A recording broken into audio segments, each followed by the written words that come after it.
Professional जून 2025 attempt में दोनों groups clear किए और साथ ही में जयपुर में सेकंड पोजीशन सिक्योर की कीर्ति शर्मा ने। आइए जानते हैं उनके सक्सेस के पीछे क्या स्टोरी है।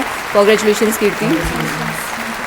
कीर्ति, प्रोफेशनल का एग्ज़ाम एक बहुत ही टफ एग्ज़ाम माना जाता है सीएस प्रोफेशनल लेवल पे, और जयपुर में रैंक सिक्योर करना, सेकंड रैंक प्लस साथ ही में दोनों ग्रुप क्लियर करना, तो कैसा लग रहा है ये सब कुछ? बहुत अच्छा लग रहा है, बिलीव ही नहीं हो रहा था, रैंक भी बनी है और बहुत अच्छा लग रहा है। क्या स्ट्रेटेजी थी कीर्ति, ये सब कुछ कैसे प्लानिंग किया, क्या तैयारियां थी? क्योंकि बच्चे जानना चाहते हैं डेफिनेटली कि सीएस प्रोफेशनल में हम कैसे प्लानिंग करें, 7 पेपर्स होते हैं एक साथ, उनको कैसे क्रैक करें, तो क्या स्ट्रेटेजी फॉलो की थी कीर्ति?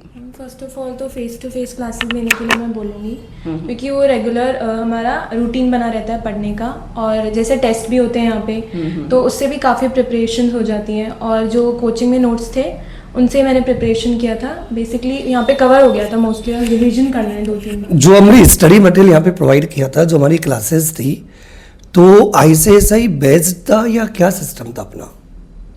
मतलब हमने आईसीएसआई मॉड्यूल पूरा कवर किया था? सर पूरा ही कवर था, ऑलमोस्ट सेम पूरा ही कवर था। मतलब हम लोग क्या करते हैं, पूरा आईसीएसआई बेस्ड पढ़ाते हैं, पूरा आईसीएसआई बेस्ड मॉड्यूल होता है और उसको इजी लैंग्वेज के अंदर कन्वर्ट करके प्रॉपरली हमारे नोट्स होते हैं। तो तुमने पूरे नोट्स रेफर किए थे? उन नोट्स से कोई फायदा हुआ? यस सर, मेमोराइज करने में फायदा होता है, क्रक्स नोट्स बना लेते हैं तो उससे फायदा होता है बहुत। राइट, बिल्कुल सही बात है। मॉड्यूल्स इतने बड़े बड़े होते हैं, एग्जाम से एक दिन पहले 7 दिन नॉन स्टॉप पेपर देना है, तो डेफिनेटली पूरा मॉड्यूल कवर अप करना बहुत मुश्किल हो जाता है। तो इसलिए सारे बच्चों के लिए एक बहुत अच्छी एडवाइस है कीर्ति की तरफ से कि नोट्स ज़रूर बनाने चाहिए, लास्ट मोमेंट पे बहुत इंपॉर्टेंट रहते हैं। कीर्ति, क्या आपने टेस्ट सारे अपीयर किए थे? टेस्ट की कोई इंपॉर्टेंस होती है एग्जाम्स से पहले? बहुत होती है, काफ़ी प्रिपरेशन हो जाती है, हमें एग्जाम लिखने में बहुत हेल्प होती है। ऑलमोस्ट 95% मैंने अटेंड किए ही थे test. Okay, that's very nice.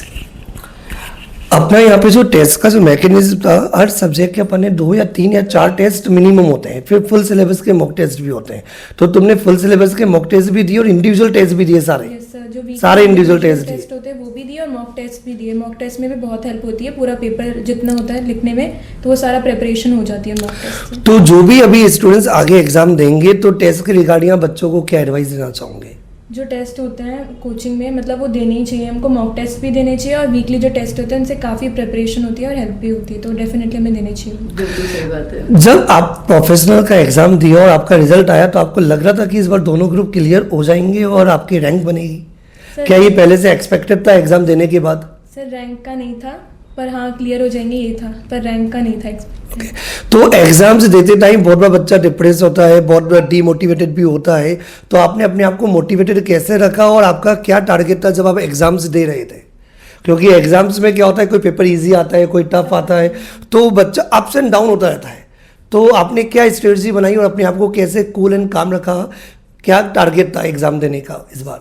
Exam देने से पहले जो पहले से ही रिवीजन करके रखो तो स्ट्रेस कम होगा, और जो एक पेपर दे दिया वो कैसा गया उसके बाद अगले पेपर पे फोकस करो, ना कि मतलब पीछे वाला बैकलॉग लेके चलो, पहले रिवीजन करके। मैं बच्चों को हमेशा हर टाइम में ये बात बताता हूँ, जैसे आपने पेपर दिया, पेपर देते ही उस पेपर को फाड़ दो। उस पेपर को हमें कभी डिस्कस करना ही नहीं है, क्योंकि आप उसको जाके बदल भी नहीं सकते ना। अब नेक्स्ट पेपर है और उस नेक्स्ट पेपर पे आपको क्या करना है, फोकस करना है, उस पर आपको ध्यान देना है। और जो भी स्टूडेंट पास होते हैं, आप फेलियर देखोगे तो सारे फेलियर का एक ही तरीका होगा, वो पेपर को डिस्कस करेंगे। जो बच्चे पास होंगे या जिनकी ऑल इंडिया रैंक आएगी, उनकी सारी बातें आपको मिली जुली एक जैसी लगेगी कि हमने पेपर के बारे में कभी डिस्कस नहीं किया, पेपर के बारे में बिल्कुल नहीं सोचा, हमने सिर्फ नेक्स्ट पेपर के बारे में सोचा। तो जनरली पेपर्स के बीच में गैप भी नहीं होता, लगातार पेपर्स होते हैं। तो अपन क्या मेंटली प्रिपेयर थे कि हमें करना क्या है?